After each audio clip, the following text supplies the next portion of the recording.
Ассаламу алейкум, урматтуу достор. Бүгүн мен сиздерге Максим Горкийдин Пепе деген аңгемесин айтып берейин. Бул аңгемени бир мектептин окуучулары суранды деп кат жазышыптыр мага.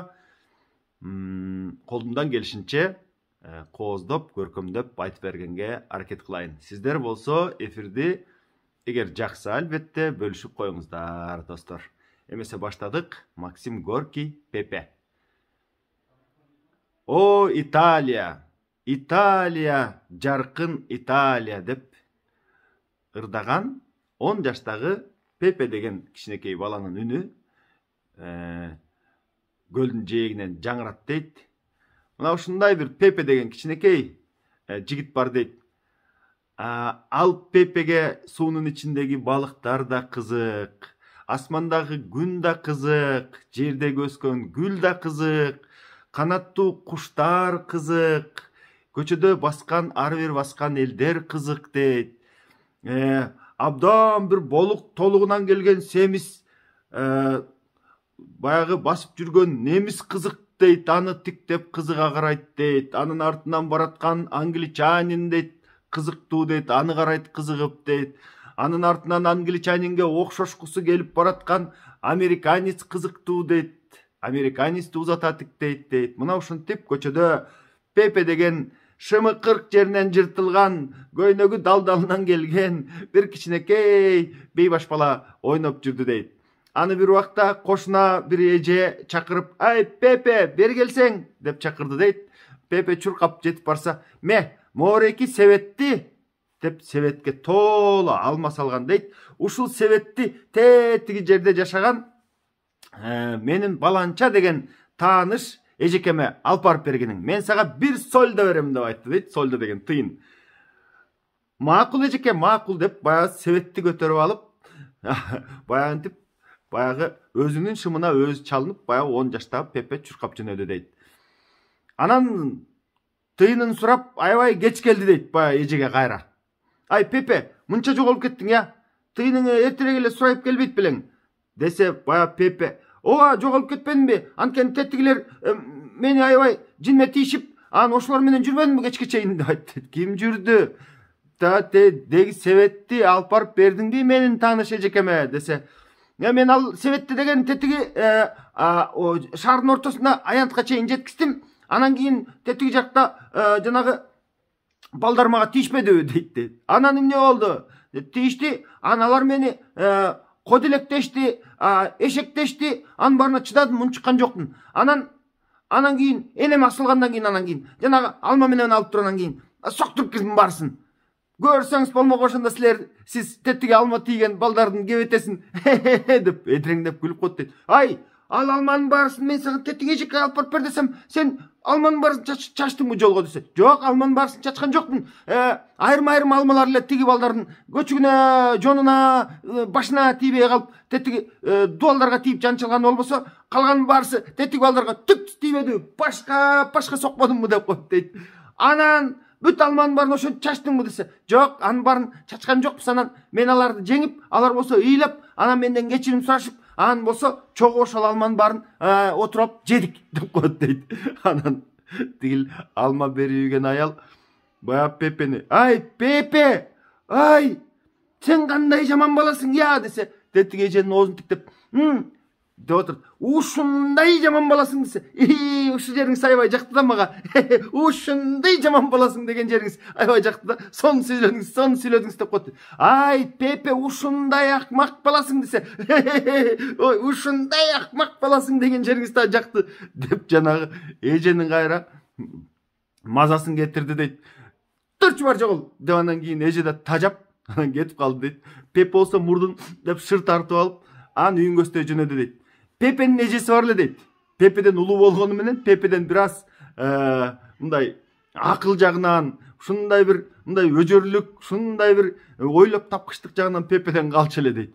Анан ошол эжекеси бир байдын үйүнө мындай үй кызматкери болуп ишке кирди дейт. Баягы арык эжеси ошол үй кызматкери болуп ишке киргенден баштап кудум эле бетине кызыл жүгүрүп, кудум эле августта бышкан алмуруттай болуп кое баштады дейт да. Анан бир күнү Пепе сурап коет дейт. "Сен күнүнө тамак ичесиңби ал жактан деп. Анан ооба, күндө тамак ичемиз. Сонун тура, күндө канча жолу тамак ичесиң ошондо деп айтты дейт. Пепе болсо байкуш өзү курсагы тойсо тойбосо жок. Баягы жамачылуу штан кийип алып, ошол көчөдө ойноп жүрөт экен да, темселеп баягы неметип чуркап. Анан кийин тиги эжеси айтып коет дейт. 2 жолу болсо 2 жолу, 3 жолу болсо 3 жолу, качан курсагым ачса ошондо ичем деп айтты дейт. Анда Пепе аябай кызып, ой, сенин анда тиги кожоюнуң абдан бай немет окшойт. Анын байлыгы канча бар десе, эжекеси дагы камырабай туруп айтат дейт. Менимче королдон дагы бай го деп. Кой, андай бай немеден болсо, анда жакшы эле байлыгы көп болуш керек. Мага бир шым алып келип бересиңби ошо байдан деп айтты дейт. Анда кой, болбойт да, уурдап кеттиң деп айтпайбы деп эжекеси айтса, жок, эми байлардын бардык байлыгын алып койсоң, ал уурлук болот. Ал эми байлардан бир шым алып койсоң, ал деген мындай бөлүштү деген сөз болот да. Ошондуктан коркпой эле алып келе бер. Мындай кыскараак, анан жылуураагын алып келип берсең деп айтты дейт. Эжекесин ошентип көндүрдү дейт. Эжекеси тетиги колунда иштеген неме байдын үйүнөн барып, бир шымын көтөрүп келди дейт бир күнү. Аны көтөрүп келсе, Пепе кийсе, ал шымдын баягы ремен тага турган жери Пепенин мойнунан келип калды дейт. Сонун болду. Муну деген азыр сонун кийим кылып алабыз деп, баягы ремен таккан жерине жиптен тагып, сонун кылып могу жерине тагып алды дейт дагы, 2 чөнтөгүн кол кылып алып чыгарып алды дейт, колун ошол жерден. Мына, сонун болуп калбадыбы деп, баягы шымды кийип баштады дейт. Ошо шымды ошентип колун чөнтөгүнөн чыгарып, өзүнө кадимкидей костюм шым кылып кийип алган Пепени баягы байдын аялы көрүп калды дейт да. Ай, кийбитиңди сен, карачы алдагы шымды эмне кылдың сен? Туй ата, бул деген аябай жакшынакай шымды. Туй ата, акман чарган турбайсың. Сен деген бул уурлугуң үчүн, сен деген шашпай тур деп, тим эле Пепени аябай жерден алып көргө чаап, жаман сөздөрдү сүйлөп баштады дейт. Анда Пепе баягы аялды уккусу келбейтин эле, чекесин кармап, деп баягы аялга ушунчалык бир нааразы экенин эптеп билдиргиси келип атты дейт. Бирок ага карабастан баягы аял ушундай Пепени каргапшылап кетти дейт. Бир убакта баягы шымдын ээси кожоюн келип калды дейт. Ай, жигит, ой, сен деген уурлук кылган турбайсың. Мен азыр полицияны чакырып, сени деген өткүзүп берем аларга. Эмнеге чакырасыз полицияны? Ой, сендей ууруну деген түрмөгө отургузуш керек да десе. Кандайча мендей ууруну түрмөгө отургузасыз? Эгерде менин сизге окшоп 10дон ашык шымым болгондо, мен сизге бирөөсүн, экөөсүн же үчөөсүн деле бермекмин деп айтты дейт. Бай кайра ал айткан сөзүнө бушайман жеп, уялып, кайра Пепенин башынан сылап, колуна 1 франк акча берип, шоколад берип, анан каткырып күлдү дейт. Ошондой улуу адамды дагы уялта койду дейт баягы жаш баланын сөзү. Мына ушундай Пепе деген жигит бар дейт. Күндө кыдырманы кыдырып ойноп жүрөт дейт.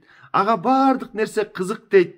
Ал бардык нерсеге ушунчалык балалык баюу сезим менен карайт дейт.